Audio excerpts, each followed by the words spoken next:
आज हम तुलनात्मक अध्ययन स्टार्ट कर रहे हैं गोविंद पारिक का। तो हम रोज़ दो दो ये पेज करेंगे। तो देखते हैं सबसे पहले क्या दिया हुआ है। त्रिसूत्र। त्रिसूत्र हमारे क्या है? हेतु, लिंग और औषध। तो हमने इसको कैसे याद रखना है? त्रिसूत्र। त्रिसूत्र कैसे याद रखना है? हेतु, लिंग और औषध। और इन्हीं को हम क्या बोलते हैं? त्रिस्कंद भी बोलते हैं। जो यहाँ पे दिया हुआ है त्रिस्कंद, इसी को हम क्या बोलते हैं? त्रिस्कंद बोलते हैं। ऐसे याद रखना है कि हमने जो सूत्र है वो स्कंध मतलब कंधे पे पहनना है। ठीक है, तो ये दोनों सेम हो जाएंगे, त्रिसूत्र और त्रिस्कंद। उसके बाद आता है त्रिदंड, सत्व, आत्मा और शरीर। मतलब जो हमने डंडा है वो कहाँ पर मारना है? शरीर पर। ठीक है, या फिर सांस जो है वो डंडा मारती है। तो सत्व, आत्मा, शरीर त्रिदंड के लिए आया। उसके बाद है त्रिस्थूण। स्थूण कौन से हमारे? त्रिस्थूण और त्रिस्तंभ। ऐसे याद रखना है, इसमें जो स्तंभ है वो क्या है? स्थूण मतलब मोटा है। तो वात, पित्त, कफ जो है हमारे त्रिस्थूण हो जाएंगे। उसके बाद है त्रय उपस्तंभ। त्रय उपस्तंभ क्या है? आहार, निद्रा और ब्रह्मचर्य। लेकिन अष्टांग हृदय ने क्या बोला? आहार, शयन और अब्रह्मचर्य। ठीक है, और अष्टांग संग्रह ने क्या बोला? आहार, स्वप्न और अब्रह्मचर्य। ठीक है, उसके बाद त्रिस्कंद हो गया। उसके बाद स्कंद त्रय। अगर त्रिस्कंद है तो हेतु, लिंग, औषध, और स्कंद त्रय है तो क्या आएगा? हेतु, दोष और द्रव्य। हेतु, दोष और द्रव्य। ठीक है, रिवाइज करते हैं। त्रिसूत्र हमारे क्या थे? हेतु, लिंग, औषध। और त्रिस्कंद भी क्या थे? हेतु, लिंग और औषध। त्रिदंड क्या थे? सत्वात्मा और शरीर। त्रिस्थूण, स्थूण और त्रिस्तंभ दोनों सेम, वात, पित्त, कफ। और त्रय उपस्तंभ क्या थे? आहार, निद्रा, ब्रह्मचर्य। अष्टांग हृदय ने आहार, शयन और अब्रह्मचर्य बोला। और अष्टांग संग्रह ने आहार, स्वप्न और अब्रह्मचर्य बोला। और फिर हमारा है त्रिस्कंद। त्रिस्कंद हमारे हमने हो ही गए थे, हेतु, लिंग और औषध। और स्कंद त्रय आ जाए तो हेतु, दोष और द्रव्य। उसके बाद आगे टॉपिक है धूमपान के भेद। धूमपान के भेद हमने ऐसे याद रखना है 356। 356 कैसे? चरक के 3, सुश्रुत के 5 और वाग्भट और षाडंगधर के, इसमें वाग्भट नहीं है, क्या है? षाडंगधर के 6। अब चरक के 3 कौन से हैं? प्रायोगिक, स्नेहिक और विरेचनिक। प्रायोगिक, स्नेहिक और विरेचनिक, PSV। ठीक है, प्रायोगिक, स्नेहिक और विरेचनिक 36, 32 और 24 अंगुल इनका प्रमाण हो जाएगा। और सुश्रुत की यही है, और इन्होंने ऐड क्या किए? कासघन और वामक। कासघन और वामक, पहले सबके नाम याद करते हैं। अब षाडंगधर के कौन कौन से हैं? षाडंगधर श से शुरू है, तो पहला ही कौन सा हो जाएगा? श से शमन। फिर मृदु और तीक्ष्ण, मृदु और तीक्ष्ण। फिर वही कासघन और वामक, यही दो, और एक एक्स्ट्रा ऐड किया इन्होंने, व्रण, धूमपान। ठीक है, श से षाडंगधर, तो पहला हो जाएगा इनका शमन। फिर मृदु, तीक्ष्ण, कासघन और वामक, और एक व्रण, धूमपान। अब सबकी लेंथ देखते हैं। प्रायोगिक, स्नेहिक और विरेचनिक चरक वाली क्या है? 36, 32 और 24 अंगुल। 36, 32 और 24। सुश्रुत की 48 से शुरू है, 48, 32, मतलब इन्होंने बस बाकी तो सेम ही मानी, इधर 36 होगी, इधर 48 होगी, वही 32, 24, और कासघन और वामक 16, 16। ठीक है, अब आ जाते हैं हम इधर षाडंगधर पे। षाडंगधर का और कम हो गया, शमन वाला 40 हो गया, मृदु वही 32 और यही 24, ये तो सेम ही है सबकी। उसके बाद कासघन है जो हमारा वो 16, वामक 10 और व्रण, धूमपान भी 10। ठीक है, क्या क्या थे धूमपान के भेद? 356। चरक के 3, सुश्रुत के 5 और हमारे षाडंगधर के 6। चरक के 3 कौन से हैं? प्रायोगिक, स्नेहिक और विरेचनिक। प्रायोगिक 36, 32 और 24 अंगुल। फिर जो हमारे सुश्रुत, उन्होंने क्या बोले? प्रायोगिक, स्नेहिक, विरेचनिक, कासघन और वामक। तो और लेंथ कितनी बताई है? प्रायोगिक की जैसे उन्होंने 36 बोली थी, इन्होंने 48 अंगुल बोली है। ठीक है, 48, फिर वही 32 और 24, और कासघन और वामक की 16, 16। षाडंगधर ने क्या बोले? श से षाडंगधर, श से शमन। शमन की लेंथ कितनी बोली थी इन्होंने? 40 अंगुल। फिर शमन, फिर मृदु और तीक्ष्ण, मृदु की वही 32 और तीक्ष्ण की 24। फिर कासघन और वामक और व्रण धूमपान था, तो कासघन की 16 और वामक और व्रण धूमपान जो वीवी वाले थे दोनों, उसके 10 हो गए। उसके बाद है सुश्रुत ने व्रण धूपन नेत्र की लंबाई 8 अंगुल मानी है, ठीक है। और षाडंगर और वाग्भट ने व्रण धूपन नेत्र की लंबाई 10 अंगुल मानी है। उसके बाद है देखो प्रायोगिक धूमपान के 8 काल, चरक, वाग्भट और सुश्रुत के हैं ये। वहाँ पे तो धूमपान के भेद थे 3, चरक, सुश्रुत और षाडंगर के। और प्रायोगिक धूमपान के 8 जो है वो काल कितने हैं, चरक, वाग्भट और सुश्रुत, ऐसे याद रखना। चरक के कितने हैं प्रायोगिक धूमपान के काल, 8। कौन कौन से हैं, तो इसमें सीक्वेंस अलग अलग है, तो हमने एक सीक्वेंस से करना है। जैसे हम सबसे पहले उठते हैं निद्रा के पश्चात, फिर उसके बाद हम क्या करते हैं, दातुन करते हैं। उसके बाद दातुन करके वमन थूक देते हैं, तो वमन हो गया। उसके बाद हम स्नान करने जाते हैं, स्नान के बाद ठंड लगी तो छींक आ गई, तो छींक के बाद फिर छींक आई तो हमने नस्य ले लिया, तो नस्य के बाद 7वें पे आ गया हमारा, फिर हमने अंजन लगाया, अंजन लगा के हम भोजन के पश्चात। तो प्रायोगिक धूमपान के 8 काल हो गए। कैसे करने हैं हमने, सबसे पहले निद्रा के पश्चात, फिर निद्रा के बाद दातुन, दातुन के बाद वमन, वमन के बाद आ जाएगा हमारा स्नान, स्नान से लगी छींक, छींक के बाद हमने लिया नस्य, नस्य के बाद हमने लगाया अंजन और लास्ट में हमने भोजन किया, ठीक है। उसके बाद है वाग्भट, वाग्भट ने प्रायोगिक के बोले 8 काल, मृदु के बोले 11 और तीक्ष्ण के बोले 5, ठीक है। प्रायोगिक के जो इन्होंने बोले तो वो कितने हैं वाग्भट के अनुसार 8, मृदु 11 और तीक्ष्ण हो गए 5, ठीक है। अब सुश्रुत के हैं 12, 12 कौन से हैं, प्रायोगिक के हैं 4। जैसे चरक के प्रायोगिक के 8 थे, वाग्भट के भी 8 थे, लेकिन सुश्रुत ने आधे कर दिए, प्रायोगिक के 4 ही बोले हैं। कौन कौन से हैं, दंत प्रक्षालन, स्नान, भोजन और शस्त्र कर्म उपरांत, ये बहुत इंपॉर्टेंट है, शस्त्र कर्म उपरांत। फिर स्नेहिक के हैं 5, मूत्र त्याग, मैथुन, शवथु, हंसने और क्रोध के बाद। और विरेचनिक वाला हमने विरेचन कराना है ना, तो स्नान, दीवा स्वाप और छर्दी के पश्चात, ठीक है। विरेचन हमने कब कब कराना है, स्नान के बाद, दीवा स्वाप और छर्दी के पश्चात। ये स्नेहिक वाला था, मतलब रुक्षता हो जाएगी, तो रुक्षता किस किस वजह से होगी, मूत्र त्याग, मैथुन, शवथु, हंसने और क्रोध के बाद, ठीक है। प्रायोगिक वाला क्या था, दंत प्रक्षालन, स्नान, भोजन और शस्त्र कर्म के उपरांत। तो ये होगी हमारी प्रायोगिक धूमपान के 8 प्रायोगिक धूमपान के काल। चरक के क्या है प्रायोगिक धूमपान के काल 8, वाग्भट के भी 8 और सुश्रुत के प्रायोगिक धूमपान के काल हैं 4। फिर वाग्भट के ही मृदु और तीक्ष्ण कितने हैं 11 और 5, और सुश्रुत के स्नेहिक 5 और विरेचनिक हो गए 3, ठीक है। उसके बाद है निद्रा के भेद, निद्रा के भेद बताए हैं कितने कितने हैं।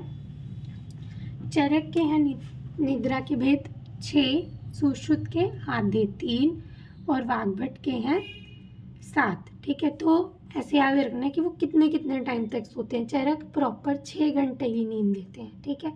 सुश्रुत सर्जन थे, ज़्यादा काम करते थे तो इनसे आधी नींद लेते हैं, तो 3। और जो वाग्भट थे वो रिलैक्स थे, क्योंकि इन दोनों की कंपाइल करके करना होता तो 1 घंटा ज़्यादा सो जाते, तो 7। तो निद्रा के भेद 6 कौन से हैं देखो, तमोभवा, श्लेष्म समुद्भवा, मनः शरीर संभवा, आगंतुकी, व्याधि अनुवर्तिनी और रात्रि स्वभाव प्रभवा। और सुश्रुत के वैष्णवी नहीं है, यहाँ पे स्वाभाविक, वैकारिक और तामसिक ही आएगा। और वाग्भट की वही है चरक वाली, लेकिन जो इन्होंने मन शरीर संभवा है उसको अलग अलग कर दिया, तो 7 हो जाती है, ठीक है। उसके बाद है दही, दही के भेद सुश्रुत ने कितने बोले 7 और भाव प्रकाश ने कितने बोले हैं 5, ठीक है। दही किस किस ने मानी, एक सुश्रुत ने मानी, एक भाव प्रकाश ने मानी। सुश्रुत ने कितने माने दही के भेद 7 और भाव प्रकाश ने माने 5, ठीक है। उसके बाद है अधारणीय वेग, अधारणीय वेग चरक के अनुसार कितने हैं 13 और वाग्भट के अनुसार भी कितने हैं, वाग्भट के अनुसार 13 भी हो सकते हैं, 14 भी हो सकते हैं। और उन्होंने उद्गार के स्थान पर कास का वेग माना, ठीक है। तो ये हो गया हमारा फर्स्ट पेज। क्या क्या पढ़ा हमने, त्रिसूत्र पढ़ा, त्रिसूत्र को ही त्रिस्कंद बोलते हैं। फिर हमने हेतुलिंग औषध, त्रिदंड सत्वात्मा शरीर, त्रिस्थूण और त्रिस्तंभ सेम हो गए हमारे वात पित्त कफ, त्रय उपस्तंभ आहार निद्रा और ब्रह्मचर्य, और अष्टांग हृदय ने क्या बोला, आहार शयन और अब्रह्मचर्य, और अष्टांग संग्रह ने क्या बोला, आहार स्वप्न और अब्रह्मचर्य। उसके बाद हमने पढ़े स्कंध त्रय हेतु दोष और द्रव्य। उसके बाद हमने धूमपान के भेद पढ़े 3, 5, 6, 3 चरक के, सुश्रुत के 5 और षाडंगर के 6। चरक के प्रायोगिक, स्नेहिक और विरेचनिक 36, 32 और 24 अंगुल। फिर सुश्रुत के भी यही, सुश्रुत के कितने थे, 5 थे, प्रायोगिक, स्नेहिक, विरेचनिक, कासघन और वामक। तो और लेंथ कितनी थी, 48, 32, 32, 24, 16 और 16। षाडंगर श से शुरू, शमन, तीक्ष्ण और मृदु, कासघन, वामक और व्रण धूमपान। ठीक है। उसके बाद हमने प्रायोगिक धूमपान के काल पढ़े, चरक के 8, वाग्भट के 8, लेकिन सुश्रुत के 4। फिर निद्रा के भेद, चरक 6 घंटे तो 6 भेद, सुश्रुत के 3 और वाग्भट के 7। दधि के भेद सुश्रुत ने माने हैं 7 और भाव प्रकाश ने माने हैं 5। उसके बाद हमने आधारणीय वेग पढ़े, चरक के 13 और वाग्भट के 13 भी हो सकते हैं और 14 भी हो सकते हैं। ठीक है, आगे देखते हैं नेक्स्ट पेज।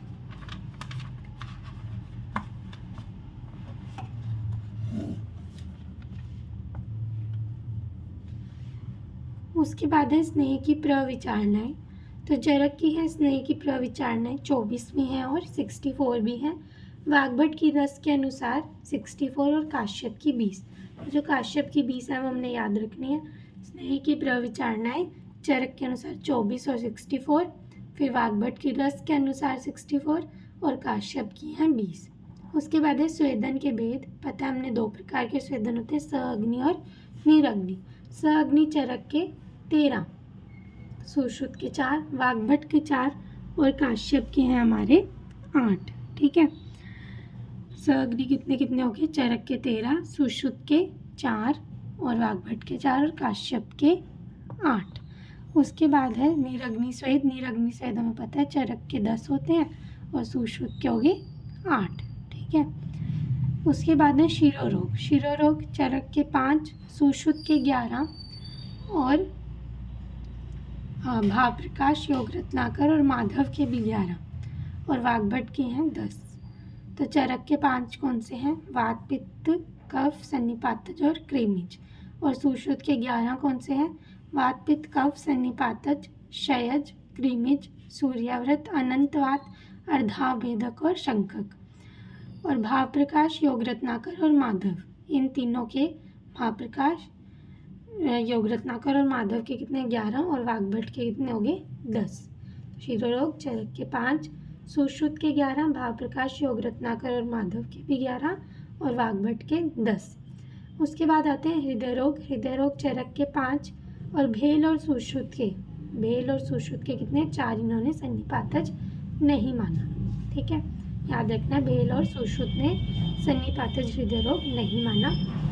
उसके बाद है प्रमेह की पीड़िकाएं। प्रमेह की पीड़िकाएं कितनी है, चरक की है 7, कैसे, कफज की 3 और पित्तज 4, तो टोटल होगी 7। ठीक है, कफज 3 और पित्तज 4। सुश्रुत ने इसी में 3 और ऐड कर दी तो 10 होगी। ठीक है, और वाग्भट की भी 10। प्रमेह की पीड़िकाएं चरक ने बोली कि 7 ही होती हैं। ठीक है, और सुश्रुत ने कितनी 3 और ऐड कर दी और वाग्भट ने भी मानी है 10। और काश्यप ने कितनी मानी 8, चरक की 7 और 1 ऐड कर दी अरुंशिका। और जो भोज थे उन्होंने मानी 9, कुलथिता को भी ऐड कर दिया।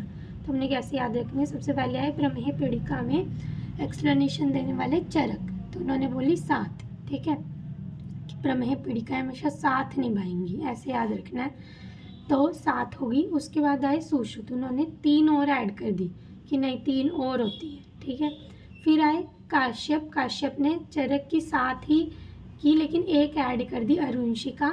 और उसके बाद भोज ने 1 ऐड करी कुलथिता। भोजन कुलथी का भोजन करते हैं, तो इसलिए ऐसे याद रखना है कि भोज ने काश्यप और चरक वाली में, ठीक है, दोनों में 1 ऐड कर दी कुलथिता। ठीक है, उसके बाद है शोथ के उपद्रव इम्पॉर्टेंट है। शोथ के उपद्रव भी कितने माने, 7 ही माने हैं चरक ने। और सुश्रुत ने कितने माने 2 ऐड कर दिए, 9 हो गए। ठीक है, उसके बाद है अंतर विद्रधि के स्थान। अंतर विद्रधि चरक ने मानी 9 कि आपके अंदर विद्रधि 9 प्रकार से हो सकती है, या फिर ऐसे याद रख सकते हैं चरक ने बोली अंतर विद्रधि 9 नहीं हो सकती। सुश्रुत ने एक ऐड कर दी 10, चरक से अतिरिक्त एक गुदा को भी मान दिया। उसके बाद है अग्रय द्रव्य। अग्रय द्रव्य चरक के हैं 152, अष्टांग संग्रह के हैं 155 और अष्टांग हृदय के हैं 55। ठीक है, चरक के हो गए 152, अष्टांग संग्रह ने ऐड कर दिए और हो गए 155, और अष्टांग हृदय का एक डंडा हटा दो तो 55 हो। ठीक है, उसके बाद है कल्पनाएं। कल्पनाएं चरक की हैं 5, स्वरस, कल्क, श्रित, शीत, फांट। सुश्रुत ने एक ऐड कर दी शीर कल्पना 5 में, और काश्यप ने 2 ऐड कर दी चरक वाली 5, और 2 हैं चूरण और अभिशव। काश्यप बच्चों के डॉक्टर, तो उन्होंने क्या बोला कि एक चूरण और एक अभिशव भी हो सकती है। उसके बाद है मधु के भेद। मधु हमारी हनी, उसके भेद कितने हैं? चरक के 4 हैं, ब्राह्मण, पैतृक, माक्षिक और शूद्र। ठीक है, ब्राह्मण, पैतृक, माक्षिक और शूद्र। ठीक है, इसको कैसे याद रखना है? छोटी मक्खी पिता के साथ घूमने जाती है, ऐसे याद रखना है। ठीक है, तो क्या होगी हमारी? छोटी मक्खी से हो गया शूद्र, माक्षिक, पिता से हो गया पैतृक, और घूमने जाती है ऐसे ब्राह्मण। ठीक है, तो 4 भेद हो गए। और सुश्रुत की कितने हैं? 8, डबल। चरक वाले 4 और ऐड क्या किए? दाल, आधर्य और दालक और छात्र। तो इसको कैसे याद रखना है? आधे छात्र दाल और दाल। ठीक है, आधे छात्र दाल और दाल, ऐसे याद रखना है। तो आधे से हो गया आधर्य, छात्र से हो गया हमारा छात्र, दाल से हो गया दाल, और आधे और दाल से हो गया हमारा और दालक। ठीक है, उसके बाद है आहार के भेद। चरक के हैं 4, अशित, खादित, पीत और लीड। भाव प्रकाश के 6 और षाडंगर के भी 6। ठीक है, उसके बाद है कुक्षी के भेद। कुक्षी के भेद चरक के 3, वाग्भट के 4 और काश्यप के भी 4 हो गए। ठीक है, फिर है उदावर्त। उदावर्त माने हैं चरक ने 6, सुश्रुत ने 13 और काश्यप ने भी 6। चरक और काश्यप के 6 उदावर्त और सुश्रुत के 13 होंगे। उसके बाद है शुक्र दोष। शुक्र दोष चरक ने माने 8 और सुश्रुत ने माने 11 और भेल ने माने 7। उसके बाद है आर्तव काल। आर्तव काल चरक ने बोला है 5 रात्रि का, सुश्रुत ने 3 दिन, वाग्भट ने भी 3 दिन, हारित ने 7 दिन और आधुनिक के अनुसार 3 से 5 दिन। रात्रि सिर्फ चरक ने बोला है, बाकी सब ने दिन बोला है। चरक ने 5 रात्रि, सुश्रुत ने 3 दिन, वाग्भट ने 3 दिन, हारित ने 7 दिन और आधुनिक के अनुसार 3 से 5 दिन। रिवाइज करते हैं। स्नेह की प्रविचारणा कितनी थी? चरक की 24, वाग्भट की 64 रस के अनुसार और काश्यप की 20। फिर स्वेदन के भेद स अग्नि और निरग्नि। स अग्नि चरक ने माने 13, सुश्रुत ने माने 4 और वाग्भट ने कितने माने? 4 और काश्यप ने 8। और निरग्नि चरक के कितने हैं? 10 और सुश्रुत के कितने हो गए? 8। उसके बाद है शिरोरोग। चरक ने माने 5, सुश्रुत ने 11, भाव प्रकाश, योग रत्नाकर और माधव ने भी 11 और वाग्भट ने 10। हृदय रोग चरक के 5 हो गए, सुश्रुत के 4 और भेल ने भी 4 ही बोले, सन्निपातज नहीं माना। प्रमेह पीड़िकाएं। प्रमेह पीड़िकाएं चरक ने बोली 7, फिर सुश्रुत ने बोली 10, 3 ऐड कर दी, काश्यप ने 1 ऐड करी, अरुणशिका 8 हो गई, और जो हमारे भोज थे उन्होंने 2, मतलब इसी वाले में काश्यप वाले में 1 ऐड करी, कुलथिका। फिर शोथ के उपद्रव भी 7 माने चरक ने और सुश्रुत ने माने 9।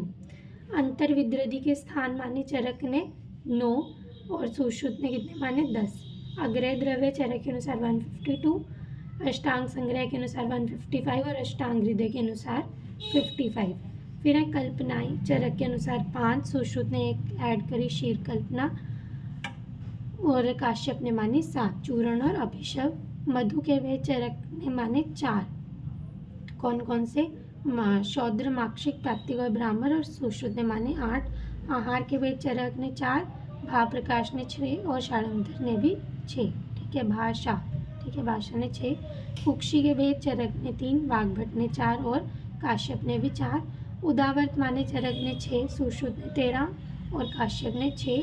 शुक्र दोष, चरक ने 8, सुश्रुत ने 11, आर्तव काल चरक ने 5 रात्रि, सुश्रुत ने 3 दिन, वाग्भट ने 3 दिन, हारित ने 7 दिन और आधुनिक के अनुसार 3 से 5 दिन।